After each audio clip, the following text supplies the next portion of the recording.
Hand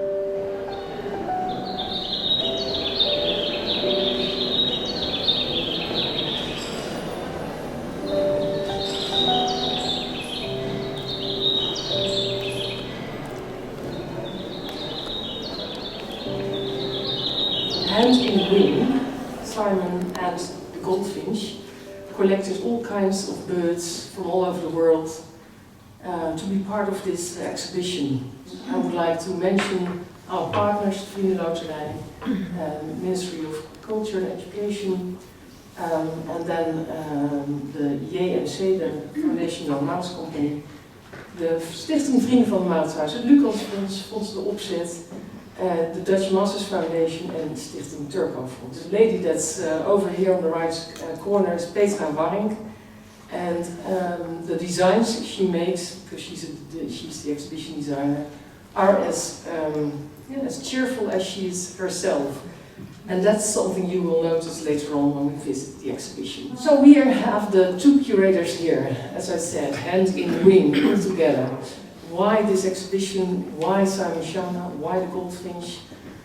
Please let me enlighten you about this. It's all about opening up the Mauritshuis, and not only with art historical themes, but also with societal themes. And our environment, the lack of birds right now is tremendously going back and going down, and we are really worried about this. And Simon was as well, so I read this article by Simon 4 or 3 years ago in The Guardian, mentioning exactly this about the jeopardizing of the avifauna. So I called Simon Schama and said, would you like to be the curator of this show? And I seem to have said something like, this is an offer you can't refuse. And I'm so glad that he did not refuse, so we have our two curators here right in front of you. So I will talk a bit about the concept of the birds exhibition, to start with Heavenly Messengers. Miraculously, something that goes on for ages, centuries, decades. Every religion, every culture deals with birds as heavenly messengers. For instance, the vulture. I don't know if you ever heard of the Parsi. Maybe you've seen the film on the Freddie Mercury Queen. His father and mother were Parsi. And there's a group of people living in Iran and also in Pakistan and India. And they tend to bury their dead on towers of silence, as they are called. And the vultures are the creatures that eat the dead bodies. And the whole idea is that they bring the spirit of the person who deceded up to heaven. So that's how the soul of the people stays intact, because the bird takes it up. But what's happening, and this is something Simon wrote in his Guardian article, or exactly better to say in your book, the vulture is endangered. There's 90% of the vultures passed away in a couple of the last decades, the last 3 or 5 decades, due to a medicine called diclofenac, given to cows. And in India, the cows are holy animals. So the cows, when they pass away, the vultures eat their bodies, and the vultures cannot stand this diclofenac medicine, and that's one of the reasons why they're so endangered. This piece is by Tamara Kostjanovsky, beautiful vulture, but it's not a taxidermy, it's made of cloth, but you will see that later on in the show. Another beautiful example of how we deal with birds, or we're speaking now about the Ptolemaic era, Egypt, 300 for Christ, is the habit to use falcons, and also other birds, but mainly falcons. And the dead body of the falcon would become a mummy, as also again a creature that gives warning signals, but also the wishes of the people that are still alive. And they put the mummy, the mummified falcon, next to the deceased body, and then they hope that this falcon in particular will give the message to the god Horus. Also, he's depicted as a human being with a bird's head. So that's again a beautiful example of birds and religion. Well, this is not really about religion, this is about fortune telling. This beautiful, beautiful owl from the Rijksmuseum of Oudheden was a kind of advertisement for a person who would tell your future. So the person, we would use a cap for the bird's head, and after taking that away, the bird would move, and the way the bird would move tells exactly what your future will be like. And there's an description in the pedestal, and you might read that later yourselves. It's a beautiful way how to treat animals, use animals for your function as a fortune teller. So another chapter in the exhibition is the fate of the flightless, and again, of course, we tell here stories about how we treat birds in general, and also how we treat them if we need them for adornment, or if we want to paint them, like in this case, the extraordinary flamingo by John James Audubon. This was a man who traveled all over the Americas, and he had to kill every bird he would like to depict in his beautiful book. And some of the birds he also ate. There was an eagle, and he tried to kill the eagle twice, and he failed by doing so. So he felt very bad about doing that, but at the same time, it was his method of working, finding down, tracking down the birds, hunting them down, killing them, and in some cases eating them as well. This beautiful portrait of a duck called Seitchen is on loan from the Dordrecht Museum. And why this duck? Why all this attention for only a simple creature like a duck? Well, she was a champion. She gave by far the most eggs in a year, like even more than 30 eggs. Well, we talk about eating birds, eating their eggs, eating their flesh, and that's something we do for centuries, but the way we do it right now is a way that is criticized badly. That's one of the reasons why we chose to show this video by a filmmaker, and the name of the film is Our Daily Bread, and it dives into all kinds of methods we deal with our daily bread. So this is also a part of the fate of the flightless. They have no saying in this process themselves. Plumage, it's a word you came up with, Simon. We also thought about adorn, decorate, because to decorate yourself with feathers, bird's feather, is as old as, again, centuries.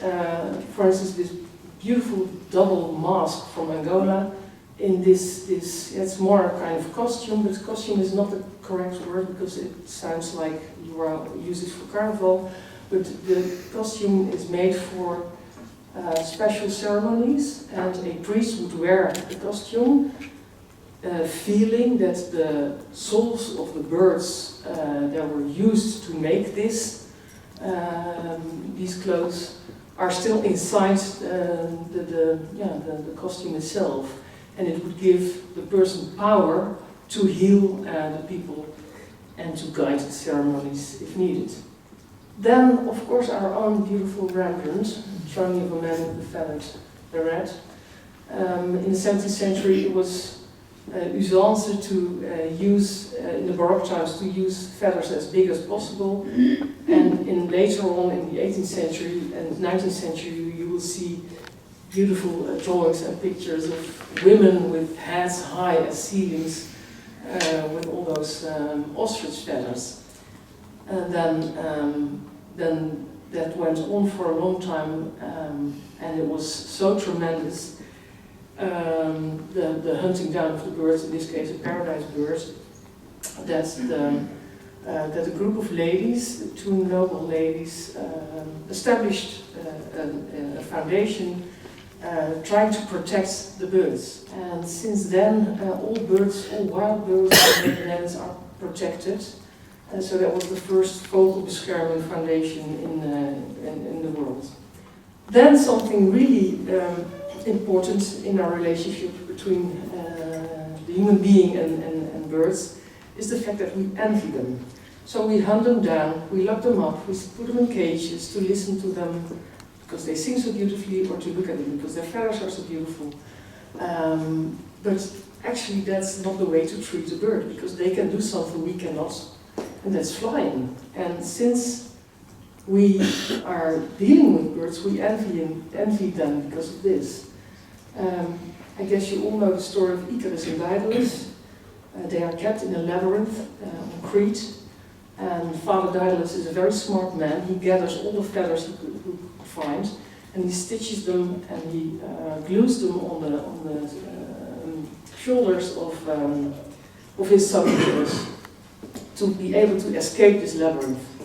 And so they do, and you see Daedalus flying over there, and Icarus is falling down because he was not listening to his father. He's saying, Icare, Icare, don't go too high because the sun will melt your wings.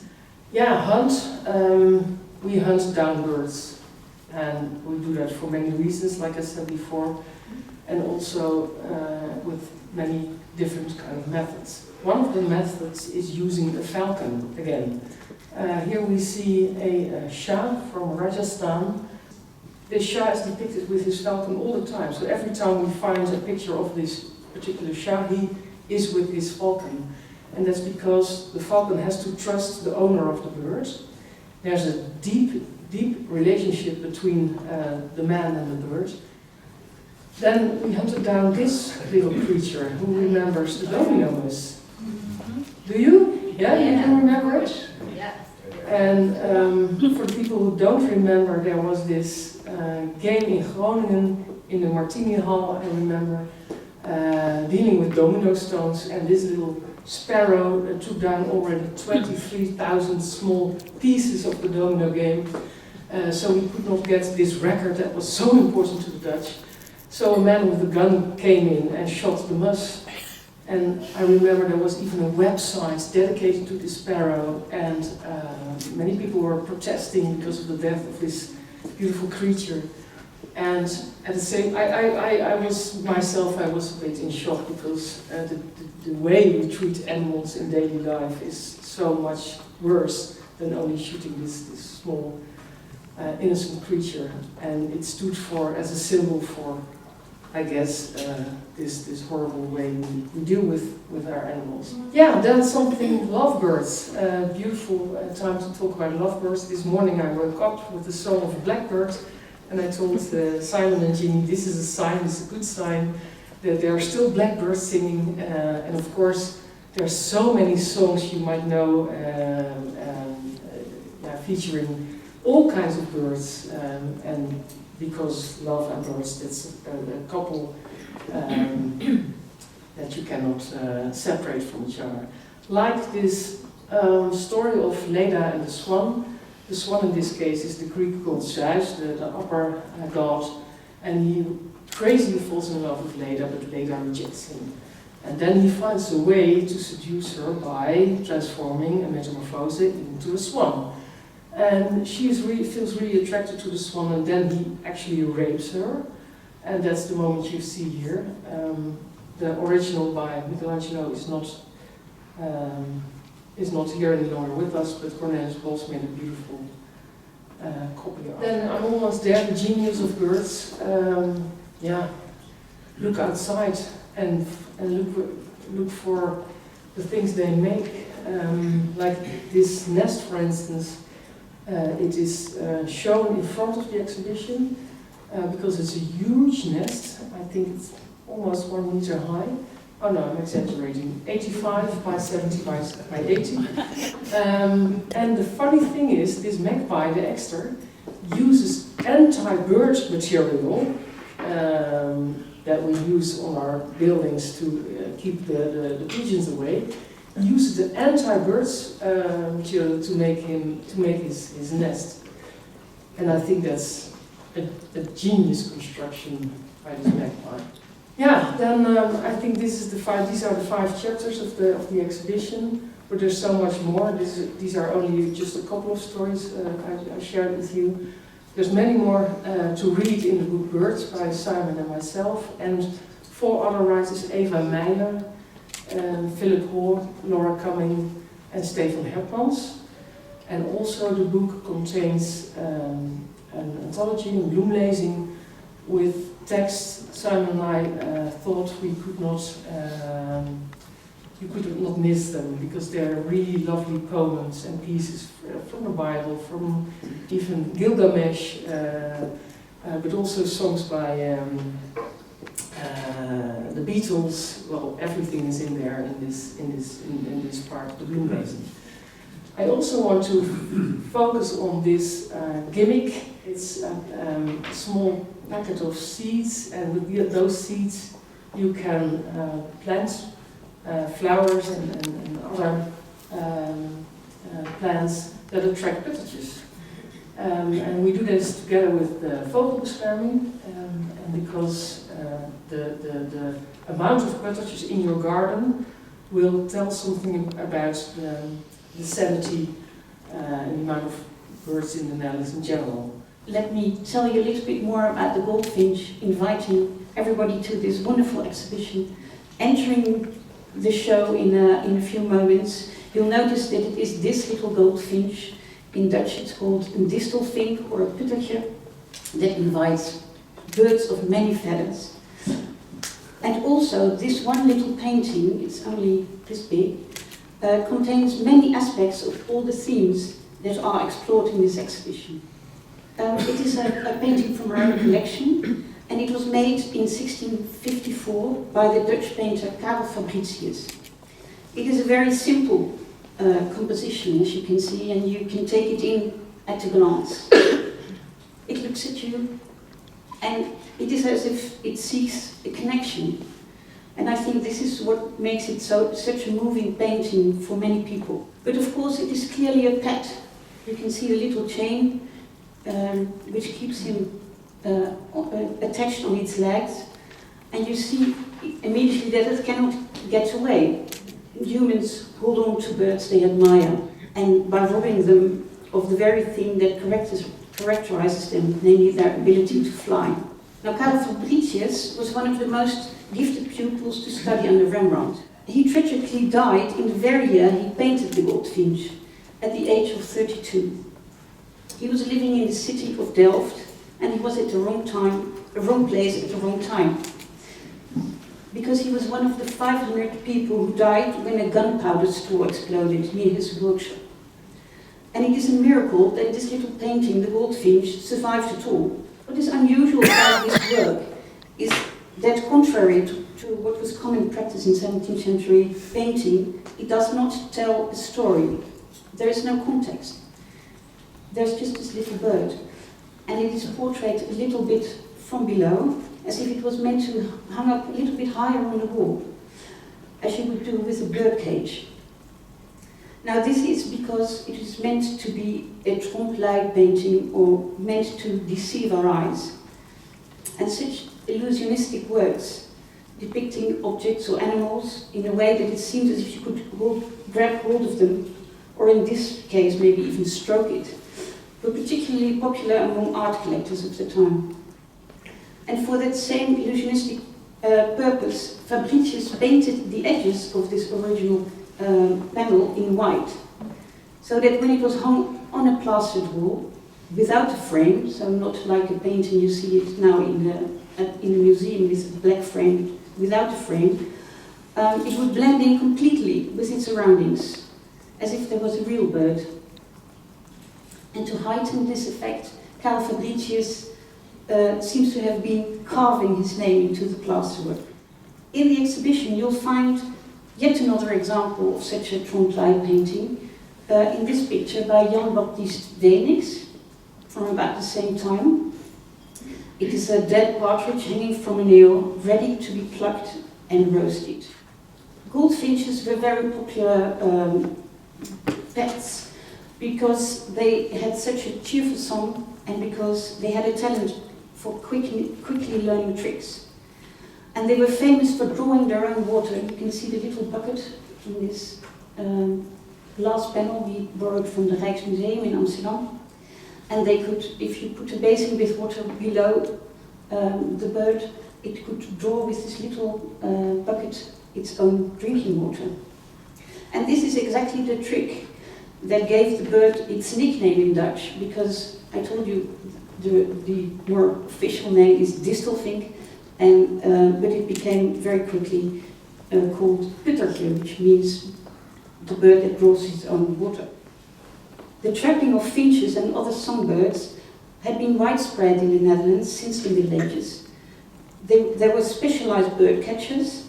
They set up large traps like you see here. They would scatter seeds in the middle, and there's always someone hiding in the bushes.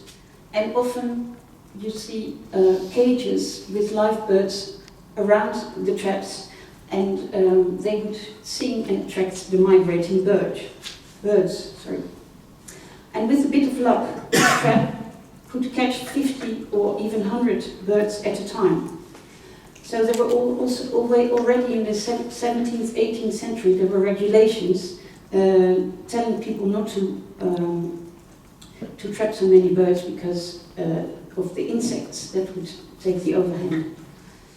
Now Fabricius's goldfinch was kept with a chain on a simple rod, but there were also many kinds of bird cages, like this beautiful Delftware bird cage from the Kunstmuseum in Den Haag. And it is beautiful, but you can see it's very tiny and there's no way a bird could fly inside. Dear friends of the press, thank you so much for coming. When Martina asked me to do this, I immediately thought, if it's possible to do a show, I want it really to be a show for everybody, not in some sense of high art experience, although there'll be masterpieces within it, beginning of course with Fabricius's Puttersche. You'll know the word Kunst originally did not mean art as in things you go and see in a museum. Kunst meant objects as well. It meant tapestry, decorations, costume, clothes, goldsmithery, everything. It meant really everything you could do in your life that wasn't purely functional. And the second reason really, so I wanted it to be a Kunstkammer, or a Wunderkammer, Germans call it, a collection of objects which actually celebrates a particular kind of human experience, our experience with birds. And the reason I wanted to do that, I wrote the book I think I want to, it sounds a bit morbid, being remembered by of all the 20 books I've written. There's one which was translated into Dutch 30 years ago called Landschap en Herinnering, about our relationship with nature. And it was a meditation, not in an orthodox way, about gloom and apocalypse and the end of planet Earth as we know it, but the complications of our relationship with nature. And if you think about it for a second, all art, all high art, all sculpture and painting is resistance to death, isn't it? It's about the disappearance of memory. You fix a face of a loved one or someone you may see in the street, a landscape you might know, your children, a story that you don't want to disappear. Art is our human resistance to disappearance, and beauty is the extra charge, the auxiliary psychological explosion which goes off when art succeeds in fixing something in your memory that otherwise would disappear. We have lost 4 billion birds in the world since 1970. It's a good statistics. You can, I recommend you go to the best source of data about loss, and indeed the reversal of loss, which has also happened actually. Birds are in a sense profound for us because they're so ancestral. This I wish was in the show, but it's not in the show. This actually is from the 36,000 years ago from the caves at Chauvet in France. And among the other kind of extraordinary kind of drawings and paintings in that palette, that pre-Ice Age period is sort of in the middle of the Ice Age, but some of them date from even earlier, and I think this has been dated since this unmistakable great horned owl. But there's some sense in which, because of our ancestral connection to life on Earth, the relationship between birds and, of course, reptiles of the Triassic and Jurassic Age, they are very profound as a kind of barometer of our relationship with the health of the sustainable planet. And as such, if you think about really the arts in the way I defined it, in Kunst, in various ways, to eat it, to dress it, to listen to songbirds, we're more obsessed with birds than really any other. It's featured more deeply and profoundly, more ubiquitously than any other species. When we think about celestial messengers, we don't think of horses, really. We don't think of lions or dogs, or we think of birds. And the reason is, again, our resistance to death. The notion of an afterlife seems a lot more possible to deal with if we imagine it as flight, if we imagine ourselves in heavenly paradise. Yes, a few cultures have imagined the severity and the sort of terminal nature of being buried underground. But even those who are buried underground, as in ancient Egypt, will have the consolation that their spirit, this is a beautiful tiny piece, one of my favorites in the show, of the so-called Ba bird, B-A, which is sometimes translated as the soul. But to do so is to sort of slightly Christianize it, actually, because the soul, the sense of a kind of soul as a bird, presupposes really that that's, you know, that the soul has disappeared altogether. This is from the Ptolemaic period, and as you can see, it has the features of a human and the body of a bird, and the figure of the sun and the sun god, because the notion of the Ba was that it was a kind of charm, it was your friend. After you died, the Ba would actually ensure that your spirit would ascend during the day to do the diurnal course of the sun, only in the evening returning to your physical remains in the earth below. So this is to sort of cheer you up when you're dead, or looking, alas, the prospect of the possibility of your death. You'll have this first pet bird to guide you through, not the underworld, but the afterlife. And it is just simply exquisite. And the fact it's so tiny suggests to me, and suggests to a lot of the Egyptologists who know a lot more about it than I do, that it was quite common to actually have these commissioned, as it was very common actually to have what Martina showed you, the mummified falcon. Mummified falcons, particularly in the Ptolemaic period, from about sort of 1 century before BC to about 2 centuries afterwards, were there, and they've been found in extraordinary numbers, particularly in the lower Nile Valley. So you don't need to hear more about the Puttager, but I just did really, to add to Adrienne's wonderful introduction, is that in some sense, the bird was being used because Fabricius was Rembrandt's by far most gifted student, as a triumph of illusionistic art. The point of the bird is to show the genius of the artist. So it is a fulfillment of Alberti's notion of the pure artist as a figure of thought and a figure of manual dexterity. Those two things which were thought to have been divided into craft on the one hand and the liberal arts of the mind on the other. One thing Fabricius had in common with Rembrandt was his almost shocking cleverness. So one thing I disagree with Adrienne about is I don't think it's a simple painting at all. It's a profoundly complicated painting. You would agree with that, I think, maybe. The composition is simple, I think. Yes, but the composition, is devised so that it is a sort of, a kind of sentimental celebration and a tragedy, essentially.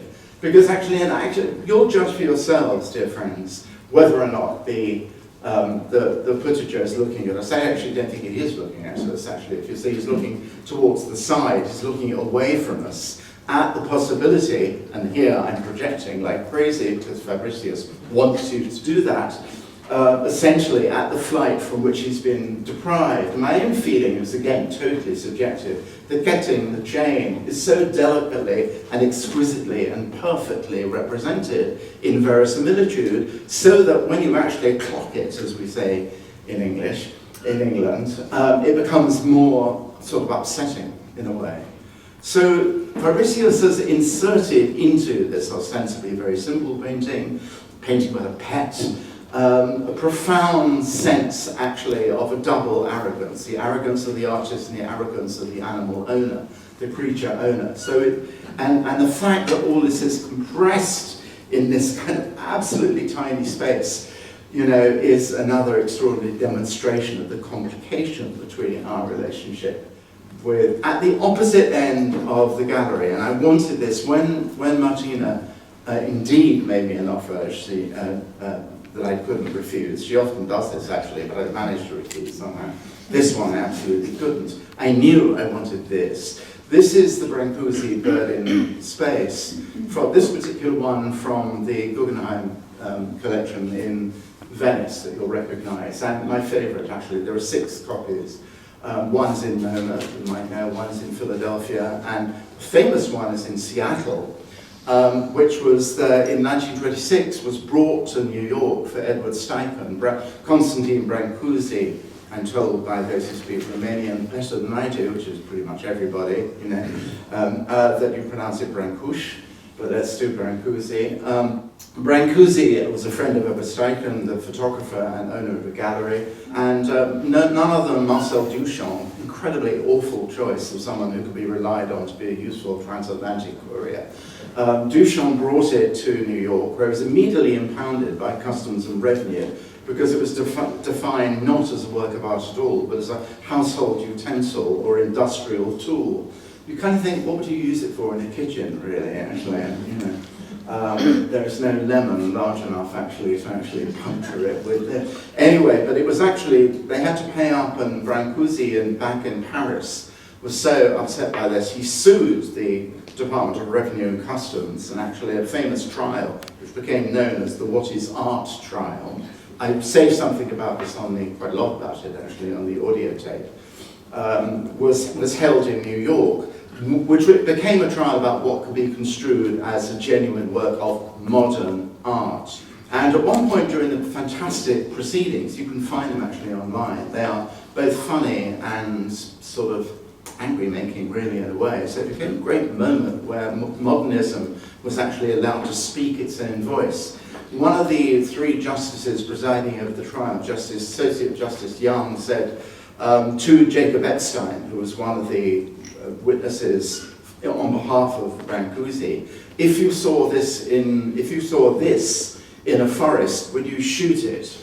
And as he said, I wouldn't. But what was interesting was the definition for the justices of whether it really was like a bird was the ability to kill it, of course, which again is an extremely eloquent statement about a relationship with birds. But what Epstein and, I can't remember his name now, it's too bad, but the editor, the arts editor of Vanity Fair at the time, in 1927 said, this is not the point about actually art. Brancusi was very rude about this, actually. He said, I'm not interested in pretty much everything Fabricius did. I'm not interested in copying. Art is not about duplication. Art is about finding something which no other form of expression possibly can. And what I'm interested in all my life, he said on another occasion, flight has been the essence of joy for me. I want to make, and he said it again on the 3rd different occasion, I want to make something which can visualize and materialize the idea of flight. So it's exactly that's why we have the Buttigieg and the Brancusi in a kind of, Olympic face-off about kind of what is art at either end of the gallery. For Brancusi, the most birdy thing you could do is to make something that looks nothing whatsoever like the obvious, simple, physical description of a bird. And for me, and for many others, including a wonderful poet who's been forgotten completely, an American poet called Mina Loy, who wrote a beautiful poem that we have in the Bloomlacing in the book. it's an extraordinary kind of success. And Brancusi was also a very good photographer of his own work, mostly in black and white, well, entirely in black and white. But he could have tinted it. The technology was available then. But for him, actually, the lighting of his pieces was something that wasn't an auxiliary, was something absolutely instrumental about whether or not, this otherwise absurdly impossible notion that something that looked nothing like what it was ostensibly describing could get to the heart of the matter. Here we have this extraordinary Veenix, the favourite adverse remark really. Joshua Reynolds came to the Netherlands in the 1780s, loved the collections, went to see the Sixth collection, the Hope collection, the Bankers in Amsterdam, and wrote wonderful, very droll, laconic entries. And one day, and in quite a lot of detail in his diaries, Sir Joshua Reynolds, president of the Royal Academy, astonishingly brilliant virtuoso painter. And at one point he just has one entry on one page, Another Dead Swan by Veenix, which I expect him to spare. But, and for me, this is from the as you see from the Bombings one, Birmingham, there's a wonderful one actually that Mauritshuis has. This is my favourite because it is so extravagant. It's sort of dead bird porn in a way. It's so extraordinary. It's a kind of nude, naked. I even see elements of paintings of the deposition of Christ. But these were indeed done for very, very rich patrician estate owners. So we have the country house on the left, and then you can see the kind of goatish party lovers of Pan and the bacchanals inscribed on the big vase on the right. But there's extraordinary there's a kind of weird frisson of avian necrophilia going on here. You may think Simon's clearly been having too many cups of coffee this morning, but actually, so this was the other painting I wanted to have with it. I love this painting, although love is fascinated by it. I guess this is from the Rijksmuseum. You've probably all seen it, but maybe you haven't all seen it because the Rijksmuseum, I've always felt, as I think I said to Tarko, doesn't really know what to do with it. It's usually, the last time I was in the Rijksmuseum, it was sort of hidden away. When you go down to the Nachtwacht, to the night watch, and you make a left turn, there's a kind of slightly dim corridor where this extraordinary Rembrandt from 1639 is hung. And as you'll see, I'd actually forgotten until I went to the show in a state of kind of irrational euphoria yesterday, which remains with me. How big it is. It's absolutely enormous. So, and it disobeys all the rules. If you go back to the Veenix, the rule for something which was going to be is don't show the blood, don't show it's been killed, don't show anything torn or wounded, because it's a decorative expression of the self-satisfaction of high aristocratic status. Rembrandt, being Rembrandt, is showing you a moment you're not supposed to show. The drainage of the blood from the peacocks in order that they can be prepared to be eaten.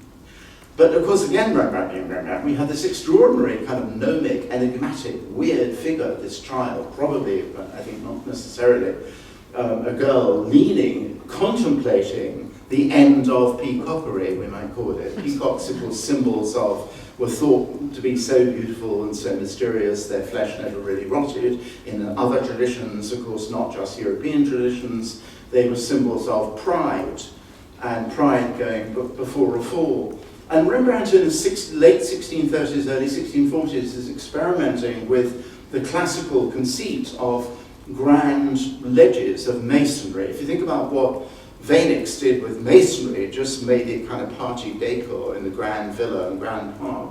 And what Rembrandt does by pushing it out from the picture plane into your own space, he's doing something extraordinary because we have the blood pouring sacrificially almost over the ledge into all of our spaces. So it is such, and you can see totally arbitrarily the brilliantly shot, almost kind of crucifix-like figures of these peacock legs hanging by this torture hook on the top of the painting. It is Rembrandt at a a moment of peak creative eccentricity. He will never do anything like this again. He'd never done anything like it before. And it's, you know, when people say genius, schmenius, what does that mean? This is the definition. Even if it's certainly not the most beautiful Rembrandt you've ever seen or you ever will see, it's a moment of profound, extraordinary originality.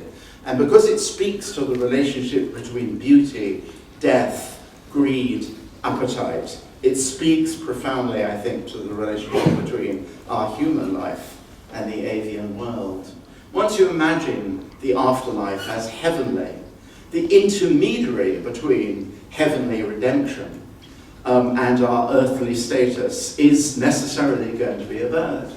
As in this, there, you know, being a kind of, not necessarily good, I was going to say a good Jewish boy, but a Jewish boy anyway, growing up, I thought, well, why is the Holy Ghost itself a mysterious concept if you're Jewish? Why is the Holy Ghost a bird anyway?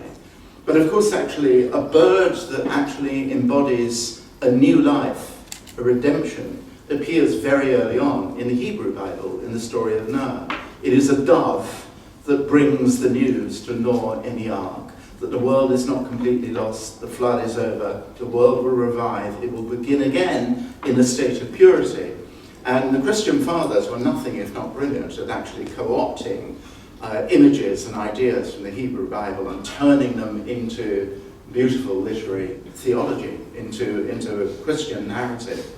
And again, something I knew instinctively in this kind of feverish mess of ideas about what we might do at the Maritz House, I knew I wanted this picture and the one and something about this, because this also is a kind of an image of hope and redemption. This, as you all can see and know, is Henri Matisse, who had 20 or 30 doves in his house at one point. And his daughter has been captured by the Gestapo, tortured, Marguerite. He doesn't know if she's alive or dead. He himself has been the subject of botched, terrible, painful surgeries. His motor control is really gone for a bit, but he can draw. He's beginning the period of cutouts. His own life is being reborn with the creation of the cutouts, which some of us think maybe even the greatest thing he ever did. And Cartier-Bresson comes to see him, I think it's 1944, in Vence, and takes a series. It's of photographs of him with doves, one of which we have in the show. I'm so happy about that. And you can see him, this is so, I don't know, heartbreakingly beautiful. He's actually holding the dove, who is not at all sure about what's going on, and actually doing some of the many drawings, and of course there is a famous cutout of a dove. At some point, he's visited by Pablo Picasso. And one of the loveliest things, they have, of course, a famously complicated not love-hate relationship, but Henri Matisse is suspicious, it's fair to say. Picasso also has had surgery. Picasso survived the worst that the Milice Française and the Gestapo can kept his studio alive in Paris through the war, somehow keeping out of prison. And Matisse gives him a dove, which Picasso kind of treasures. Picasso later adopts an owl, which he finds. And the owl causes all sorts of problems for Picasso, but dove was very important to Pablo Picasso, the idea of a dove. His father was known as the Palomero in Malaga, the dove man. His father was also an artist as well as a school teacher, and what he was famous for in Malaga was painting birds. So the very first thing Picasso, remember, was a prodigy from the age of 9 onwards, and the forms which took the display of the prodigy was actually drawing birds, in particular the doves and pigeons that his father, Juan, actually made. So again, I'm not sure Matisse, I think, did know about the story of Picasso's childhood, but Picasso himself is reborn. He's reborn, alas, as a communist, persuaded by Jules Breton and by Louis Aragon. He becomes, for a brief period of time, a very devoted communist and an organizer. He becomes essentially the sign painter, the iconographer of the so-called congresses, Stalinist congresses of peace in Europe, and the French Communist Party in the years after the war. So he does this spectacular lithographs we think of as, kind of on the lower end of Kunst. Not when you see this, you will realize only 50 copies. I can't remember his favorite printer and paper maker and so on. And this really extraordinary image going back to Celestial Messengers, to Noah's stuff. And it serves in its poster form as the sign for my favorite is the Congress of Peace in Sheffield, in England, in Yorkshire, in 1950, the only time Picasso ever came to England. So, the ideology, the theology, the story, the rebirths of worlds changes from generation to generation, but it stays very often alone with Dove. And I guess I'm just trying to see what we've got. Oh yeah, okay. Just 2 more pictures. So I was again very happy, it's actually under suggestion, that we have a dress by Iris van Herpen. I don't like calling her a fashion designer. I think Iris, I haven't met her. I think she's one of Europe's great contemporary artists. And she is also sort of like Fabricius in a way. She's very interested, and Leonardo, interested in the mechanics. She was a ballet dancer. So she's interested in things kinetic and in the kind of anatomical machinery of what makes flight possible. But she's also interested in this kind of spiritual, psychological feeling that actually somehow, if you can drape yourself in what makes a bird, even without illusions that you'll be able to take off into flight, you will possess some of those qualities of perpetual renewal, a sense of kind of harmonic synthesis with the natural world. So we're all very grateful to her for lending this lovely dress. And the last image is Tracy Emin's really beautiful little bronze.